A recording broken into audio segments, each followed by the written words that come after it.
Bem-vindos à segunda aula teórica da disciplina TAU 446.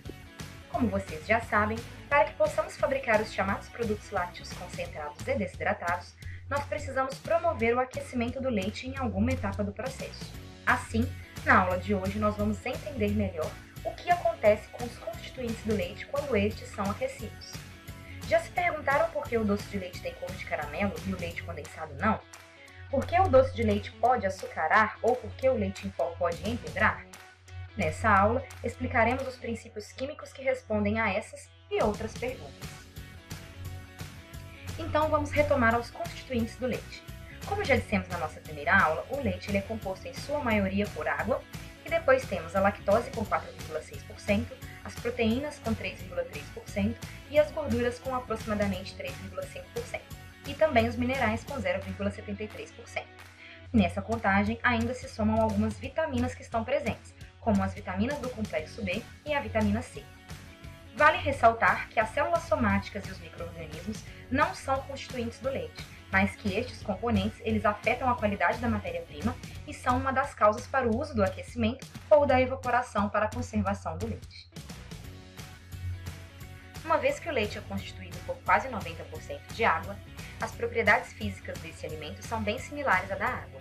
Entretanto, essas propriedades físicas elas sofrem variações devido à presença de diversas substâncias, solutos na fase contínua aquosa e pelo grau de dispersão dos componentes emulsionados e coloidais. A água presente nos alimentos ela pode ser classificada como constitucional quando fortes interações ocorrem entre a água e outras moléculas. Isso faz com que a água fique ligada quimicamente e faça parte da composição e estrutura de certas moléculas, como é o caso de algumas proteínas globulares. Esse tipo de água não é capaz de dissolver substâncias e, por isso, não permite o desenvolvimento de micro-organismos. A água pode ainda estar adsorvida como uma camada muito fina nas superfícies internas e externas dos colóides macromoleculares, por meio de forças de Van der Waals e ligações de hidrogênio, formando a chamada água vicinal ou monocamada. Por último, nós temos a água multicamada, representada pela água livre ou não ligada, que atua por meio de dispersão para nutrientes utilizados para a multiplicação microbiana. No caso do leite, a maior parte do conteúdo aquoso corresponde à água da multicamada, que pode ser removida com uma certa facilidade em processos evaporativos, como na produção de doce de leite, leite condensado ou leite em pó. Enquanto que a umidade é um parâmetro que define a quantidade de água total presente nos alimentos, a atividade de água ela define a quantidade de água livre para que os micro-organismos possam se multiplicar ou para que as reações enzimáticas possam ocorrer. Para que possamos definir o que é atividade de água, imaginemos a seguinte situação. Em um pote fechado, colocamos água e em um outro pote colocamos biscoito, ambos a 25 graus Celsius. Vamos agora imaginar o pote contendo o biscoito. Nos primeiros momentos, a água sairá do biscoito na forma de vapor e irá se dispersar no ar dentro do pote. Esse processo vai ocorrer até que chegue uma condição de equilíbrio, ou seja, a quantidade de água que evapora do biscoito e a quantidade de água que condensa do ar, elas são iguais. Nesse ponto de equilíbrio, o biscoito não perde e nem ganha água do ambiente, e a pressão de vapor interna no recipiente é chamada de P. Já no recipiente contendo água pura, a água também evaporará e entrará em equilíbrio com o ar, como aconteceu com o biscoito. Mas nesse caso, não existe nenhum soluto para que a água se livre, e o ar no interior do recipiente irá conter o máximo de vapor possível. Nesse caso, dizemos que a pressão de vapor no recipiente contendo água pura é a máxima, e então chamaremos de P0. Pela lei de Raoult, a atividade de água é definida como a relação entre a pressão de água no recipiente contendo o alimento, biscoito, e a pressão máxima de vapor nas mesmas condições, a água pura. Assim, a atividade de água é um parâmetro que varia entre 0 e 1, sendo 0 um alimento sem nenhuma molécula de água livre e sendo 1 a água pura. A atividade de água é um parâmetro que se relaciona com a umidade do alimento e permite inferir sobre as transformações químicas, bioquímicas ou microbiológicas que a matriz alimentar pode sofrer. Como podemos perceber por este gráfico, as atividades de água superiores a 0,9 favorecem a deterioração dos alimentos por bactérias, enquanto que alimentos pobres em água, como é o caso do leite em pó, a oxidação lipídica é a principal causa de deterioração do produto. A exemplo disso, leite UHT e leite evaporado apresentam elevada atividade de água e, dessa forma, a multiplicação bacteriana é a principal causa de deterioração desses produtos. À medida que evaporamos água e adicionamos solutos, como é o caso dos doces de leite e leite condensado, a atividade de água reduz e fungos tornam-se os agentes mais deterioradores de importância nesse produto. Reduzindo drasticamente a atividade de água para em torno de 0,2, os micro-organismos são incapazes de se multiplicar pela escassez de água livre, e então reações não enzimáticas tornam-se os principais agentes de deterioração. Como vimos anteriormente, o conteúdo de água em produtos lácteos pode retardar ou acelerar processos químicos e microbiológicos. No entanto, alguns processos físicos também são influenciados pelo conteúdo de água no alimento, sendo um deles a transição vítrea. Para entendermos o que é transição vítrea, nós precisamos retornar às catedrais europeias da Idade Média, mais especificamente aos vitrais dessas catedrais. Esses vitrais, eles chamaram a atenção da ciência por uma certa característica bem peculiar. A extremidade inferior dos vidros, ela era mais espessa que o restante do material. Esse fenômeno levou alguns estudiosos a crer que o vidro que compunha os vitrais, eles se comportavam como líquidos, com uma viscosidade suficientemente alta, de forma que o escoamento não pudesse ser percebido em um curto espaço de tempo. Outra evidência que corrobora essa explicação reside no fato que os vidros possuem uma estrutura amorfa e menos arranjada, como pode ser observado nos líquidos. Dessa forma, os vidros possuem propriedades semelhantes de um líquido e não as de um sólido. Isso mesmo, o vidro é um líquido, com muita alta viscosidade. Para demonstrar aos seus estudantes que materiais aparentemente sólidos são, na verdade, líquidos de alta viscosidade, o professor Thomas Parnell iniciou em 1927 um experimento onde ele despejou uma amostra aquecida de piche em um funil lacrado. Em 1930, o gargalo do funil foi aberto e para que esse piche começasse a fluir, certo? A primeira gota de piche deixou o funil em 1938 e até o momento 9 gotas foram desprendidas. O experimento da gota de piche é considerado o mais longo da história e ele ainda não foi encerrado. Para ver imagens do experimento, acesse o link disponível na descrição desse vídeo. Agora vocês vão se perguntar, o que vitral e piche tem a ver com a nossa disciplina? Quando removemos uma grande quantidade de água no leite, nós obtemos um pó que apresenta uma estrutura amorfa, como vidro e piche. Assim, o leite em pó que conhecemos pode ser considerado como um líquido de muita alta viscosidade. Esse material em estado amorfo, ele encontra-se em um estado chamado de vítreo e, como já dito, apresenta alta viscosidade. À medida que aquecemos esse material, as moléculas sofrem rearranjos e a viscosidade do material reduz consideravelmente. Nesse ponto, dizemos que o material passou para o estado gomoso. A temperatura no qual um material passa do estado vítreo para o estado gomoso é chamado de temperatura de transição vítrea, e essa varia em função do tamanho da molécula que compõe o material. No caso do leite em pó, o material é formado por diferentes moléculas, proteínas, lactose, água e outros. E dessa maneira, a temperatura de transição vítrea é o resultado da combinação das transições vítreas de cada componente. À medida que o material permanece em estado gomoso por longos períodos, suas moléculas vão se reorganizando, levando à formação de uma estrutura estável termodinamicamente, conhecida como cristal. Nesse caso, o alto grau de organização das moléculas condizem com o material sólido. No caso do leite em pó, a água é o constituinte que possui menor valor de temperatura de transição vítrea, menos 135 graus Celsius. Já as proteínas possuem uma temperatura de transição vítrea entre 127 e 132 graus Celsius, e a lactose 101 graus Celsius. Em um leite em pó com 11% de umidade, a temperatura de transição vítrea é calculada com base na quantidade e tipo dos constituintes e pode ser estimada em 61 graus Celsius. Isso significa que, se por algum motivo esse leite em pó for aquecido a temperaturas superiores a 61 graus Celsius, esse pó sofrerá a transição vítrea e passará do estado vítreo de alta viscosidade para o estado gomoso de baixa viscosidade. Em termos práticos, isso significa que o leite em pó irá formar uma massa compacta no interior da embalagem em um fenômeno conhecido como empedramento. Como foi dito, a água apresenta um baixo valor de transição vítrea. Isso significa que, se quisermos produzir pós estáveis à temperatura ambiente, nós precisamos eliminá-la o máximo possível. Para entendermos melhor, vamos analisar o seguinte gráfico de absorção de água para o leite em pó desnatado. Verificamos que, à medida que o leite em pó absorve água, a linha azul, a atividade de água aumenta. Por outro lado, à medida que o pó aumenta o seu conteúdo em água, a temperatura de transição vítrea da lactose, a linha amarela, ela reduz. Para um produto com 0,2 de atividade de água, a transição vítrea da lactose é de 50 graus Celsius. Caso o produto absorva 0,05 kg de água por quilo de sólidos, a sua atividade de água ela passará para 0,4 e a temperatura de transição vítrea da lactose cairá para em torno de 24 graus Celsius.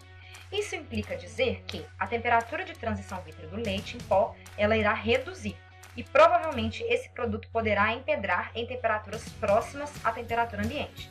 Por esse motivo, a embalagem de leite em pó ela deve impedir trocas com o ambiente, de forma a evitar que o produto absorva água e sofra empedramento durante a sua estocagem. Passando agora para as proteínas, nós vamos revisar alguns princípios básicos de bioquímica. As proteínas lácteas elas são constituídas por sequências específicas de aminoácidos unidos por ligações peptídicas, formando a chamada estrutura primária. À medida que associações inter- e intramoleculares são formadas entre as cadeias de aminoácidos, obtemos estruturas secundárias, alfa-hélice ou folha beta. As estruturas secundárias elas são formadas a partir de ligações de hidrogênio, interações de Van der Waals, interações hidrofóbicas, ligações de sulfeto, repulsão ou atração eletrostática, dentre outras. A associação de estruturas secundárias por interações hidrofóbicas ou ligações de sulfeto resultam em estruturas terciárias que são responsáveis pela funcionalidade das proteínas. Dessa maneira, durante o aquecimento, as ligações e interações que mantêm a estrutura terciária em sua conformação tridimensional podem ser rompidas, levando a um processo conhecido como desnaturação proteica. Uma vez desnaturada, a proteína perde a sua configuração globular e a sua função biológica. Quando o leite é aquecido, acontecem mudanças nas estruturas proteicas, e caso a estrutura primária não seja rompida, essa mudança é chamada de desnaturação. A desnaturação das lactoproteínas não tem um caráter negativo para o consumidor, do ponto de vista nutricional, uma vez que, devido ao desdobramento das cadeias, as enzimas gástricas têm maior facilidade de atuação. O leite bovino normal contém aproximadamente 35 gramas por litro de proteína, a qual pode ser fracionada em caseínas e soroproteínas. As caseínas correspondem a um grupo de proteínas precipitadas em pH 4,6 a 20 graus Celsius e representam 80% das proteínas lácteas. Elas são representadas pelas caseínas alfa-S1, alfa-S2, beta e kappa, e possuem pouca quantidade da configuração alfa-hélice folha beta, devido à sua grande proporção de prolina, e bem como nenhuma cisteína e pouca cistina, o que lhes conferem uma alta estabilidade térmica. Estruturalmente, a prolina ela é formada por um anel rígido que torna as cadeias peptídicas menos flexíveis. Em outras palavras, a grande concentração deste aminoácido nas caseínas faz com que suas cadeias sejam menos capazes de sofrer giros, o que é essencial para a construção de uma estrutura terciária. Isso explica porque as caseínas não apresentam uma estrutura mais aberta, como observados nas representações esquemáticas. Outra característica das caseínas é que elas recebem grupos fosfatos ligados, principalmente com o aminoácido serina e em menor extensão com treonina. Essa alta fosforilação faz com que essas proteínas também sejam conhecidas como fosfoproteínas. As frações alfa e beta são consideravelmente fosforiladas em certos resíduos, o que as tornam moléculas aptas a se ligar ao cálcio em quantidade considerável. Por outro lado, a fração kappa apresenta um reduzido grau de fosforilação, o que a torna pouco sensível ao cálcio. As frações de caseína elas são encontradas no leite na forma de micelas, e agora nós vamos entender como isso acontece. As frações de alfa-caseínas são estruturas abertas com presença de sítios hidrofóbicos. Em meio aquoso, essas proteínas se associam por meio de ligações fracas ou hidrofóbicas, com a finalidade de reduzir a exposição dos seus sítios hidrofóbicos. Na sequência, nós temos a beta-caseína, que possui porções hidrofóbicas e hidrofílicas. Dessa forma, as frações hidrofóbicas das beta-caseínas, elas interagem com os aglomerados da alfa-caseína, deixando a sua porção hidrofílica voltada para o solvente. E assim, nós chegamos a um aglomerado de alfa-caseínas com beta-caseínas, preferencialmente inseridas em sua superfície.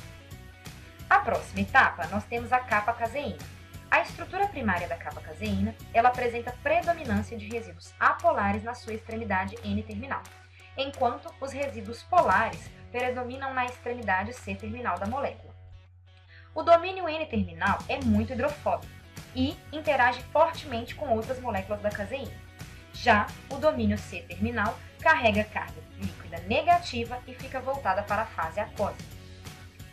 No final dessas associações, nós temos uma estrutura esférica conhecida como micela, onde as alfa e beta-caseínas mais hidrofóbicas ficam na sua porção interna, enquanto que a capa-caseína, que tem um caráter anfifílico, recobre a superfície da micela, fazendo com que a mesma possua carga superficial negativa. Até aqui, dissemos que em grande parte as ligações hidrofóbicas são responsáveis pela construção da micela de caseína. Mas, se essas ligações não são suficientemente fortes, como podemos aquecer o leite sem desfazer as micelas de caseína? Como foi mencionado, as caseínas elas são fosfoproteínas, com capacidade de associação com íons de cálcio, e essa associação é responsável pela alta estabilidade das micelas. O cálcio ele é capaz de fazer ligações iônicas com as frações da caseína, formando uma estrutura reticulada e estável.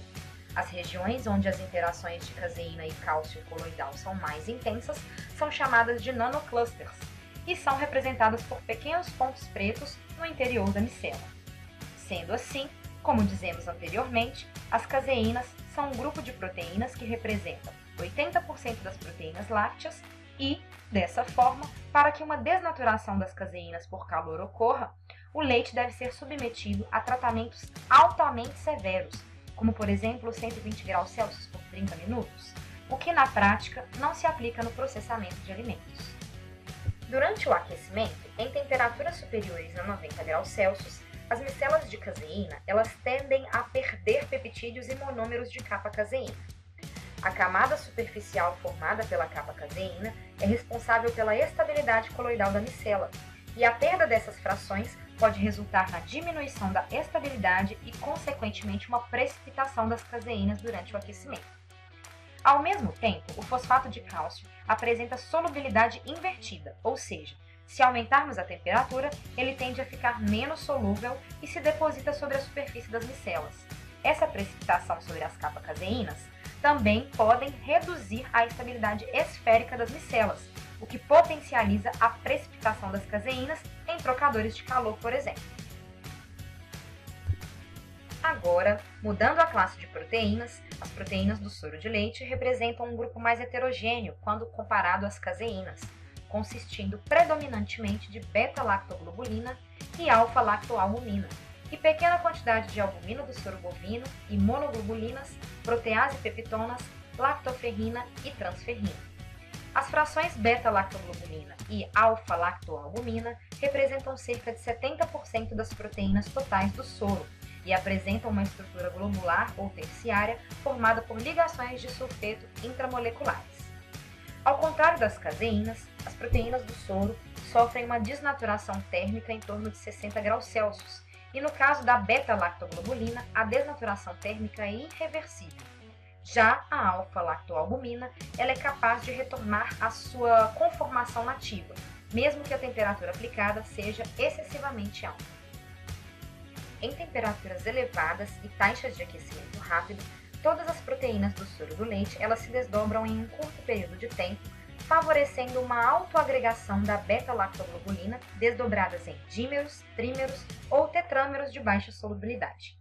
Por um outro lado, em longos períodos de aquecimento a baixas temperaturas, as moléculas monoméricas de beta-lactoglobulina desdobradas, elas podem penetrar na camada capilar da micela de caseína, formando ligações de sulfeto com a capa-caseína. As associações beta-lactoglobulina e capa-caseína, elas modificam a superfície das micelas e podem ser capazes de influenciar na funcionalidade de alguns ingredientes lácteos reconstituídos. Além de promover ligações cruzadas, os resíduos de cisteína das beta-lactoglobulinas podem originar moléculas de dehidrolamina e esta reação pode ser responsável pelo um aroma de cozido no leite tratado termicamente. A gordura do leite se encontra quase que exclusivamente na forma de glóbulos, de 0,1 a 15 micrômetros de diâmetro. O interior dos glóbulos contém principalmente triacilgliceróis, que são cercados pela membrana do glóbulo de gordura. Essa membrana contém proteínas, glicoproteínas, di- e monoglicerídeos, glicolipídios, ácidos graxos livres, hidrocarbonetos, vitaminas lipossolúveis, enzimas, fosfolipídios e outras moléculas polares. O aquecimento do leite pode resultar na degradação das metaloproteínas de membrana dos glóbulos, levando então à liberação de íons metálicos que aceleram o processo de oxidação lipídica espontânea. Ao mesmo tempo, a exposição ao calor pode resultar na formação de lactonas e metilcetonas, resultando em um flavor desagradável, principalmente em produtos com alto teor de gordura. A lactose constitui o principal glicídio do leite e é composta por D-glicose e D-galactose, onde o grupo aldeído da galactose está unido ao grupo C4 da glicose, mediante uma ligação glicosídica beta-1,4. O carbono do grupo funcional da glicose dentro da molécula de lactose recebe o nome de carbono anomérico. O carbono anomérico da unidade de glicose está disponível para oxidação, portanto, a lactose é um disacarídeo redutor. Durante o aquecimento do leite, lactose pode sofrer reações de isomerização, originando lactulose, um açúcar não metabolizável pelo organismo humano, ou ainda formar o ácido fórmico. Além disso, por ser um açúcar redutor, a lactose pode reagir com proteínas por meio de uma sequência de reações conhecida como a reação de Maillard.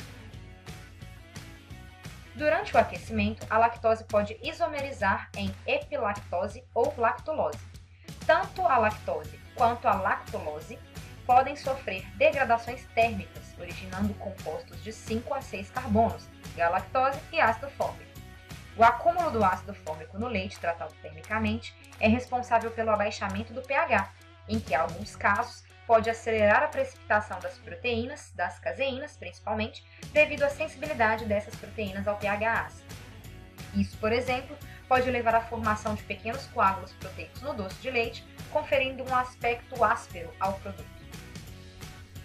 A reação de Maillard consiste na interação entre um açúcar redutor e o grupo amino de certos aminoácidos. Essa reação é de extrema importância para o desenvolvimento da coloração do doce de leite. Na primeira etapa da reação, lactose reage com proteínas e aminoácidos, como lisina, arginina, metionina, triptofano e histidina, para formar as bases de chifre. De todos os aminoácidos que reagem durante a reação de Maillard, o aumento da reatividade da lisina deve ser destacado, porque sua cadeia lateral contém um grupo amino livre.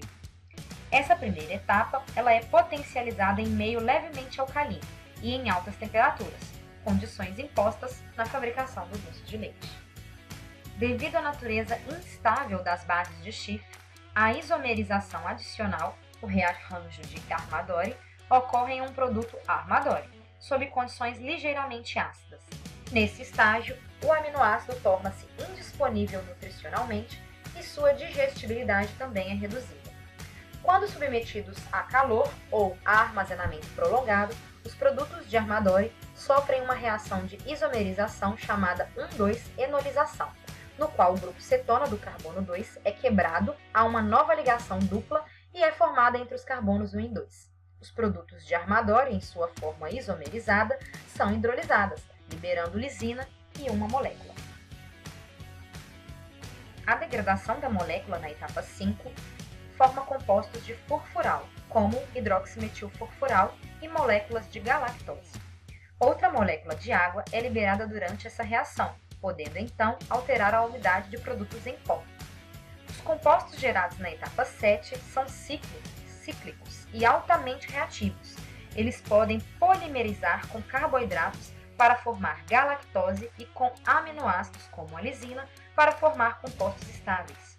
Isso culmina no aumento do peso molecular e na formação de pigmentos escuros, conhecidos como as melanoidinas, que causam alterações de cor indesejáveis em alguns laticínios, como por exemplo em leite condensado. Em síntese, a reação de Maillard é uma reação de escurecimento não enzimático que promove a liberação de moléculas de água, formação de ácido orgânico e indisponibilização de aminoácidos essenciais. A manutenção dessa reação ela é de extrema importância para o doce de leite, mas pode levar ao escurecimento indesejável em leite em pó e outros produtos de coloração intencionalmente clara. A lactose ainda pode ocorrer em duas formas cristalinas nos produtos lácteos, a alfa-hidratada e beta-anidra, ou como uma mistura vítrea-amorfa de alfa e beta-lactose. A fórmula estrutural da alfa-lactose ela pode ser convertida na forma estrutural beta através da mudança na posição da hidroxila e do hidrogênio no grupo redutor em um fenômeno que é conhecido como mutarrotação. À medida que uma solução de lactose ela é aquecida, a estrutura beta ela tende a ser convertida à estrutura alfa, que é uma forma menos solúvel da lactose. Assim, quando resfriamos uma solução concentrada em alfa-lactose, ela tende a formar cristais de lactose que podem ser vistos por microscopia ou até mesmo percebidos no paladar, dependendo do tamanho. A formação de cristais acontece em produtos nos quais existe uma alta concentração do açúcar, como doce de leite e leite condensado. Caso a cristalização não aconteça de forma controlada nesses produtos, poderá haver uma formação de cristais grandes que darão a sensação de arenosidade. De forma genérica, podemos dizer que o produto estará açucarado. A concentração de minerais e sais no leite ela é relativamente baixa e muitos dos seus íons presentes encontram-se na forma de fosfatos ou citratos. Devido ao seu baixo teor, o aquecimento tem pouca interferência sobre esses minerais. No entanto, o fosfato inorgânico presente na fase solúvel do leite, na forma de hidrogênio fosfato, ele torna-se menos solúvel e ele pode se dissociar durante o tratamento térmico. Nessa forma, esse hidrogênio fosfato ele vai ter uma maior afinidade pelo cálcio e então origina o sal fosfato de cálcio. Esse sal pode precipitar sobre as micelas de caseína, reduzindo a estabilidade térmica das mesmas. Por um outro lado, em temperaturas mais elevadas, como por exemplo 120 graus Celsius por 20 minutos, ocorrem alterações irreversíveis na estrutura e na composição do fosfato de cálcio colodal, formando beta-fosfato tricálcio cristalino ou hidroxiapatita. A hidroxiapatita ela pode se depositar em tubulações ou trocadores de calor, acarretando em incrustações de médio até mesmo longo prazo. As vitaminas hidrossolúveis do leite elas apresentam diferentes graus de sensibilidade ao aquecimento, sendo as vitaminas do complexo B e a vitamina C especialmente sensíveis aos tratamentos térmicos. Devido à degradação das vitaminas pelo calor, vários produtos lácteos precisam ser suplementados com vitaminas. Isso fica ainda mais evidente em fórmulas infantis, onde o leite é a única fonte de nutrientes do lactente. Encerramos a aula de hoje com sugestões de bibliografia. Até a próxima!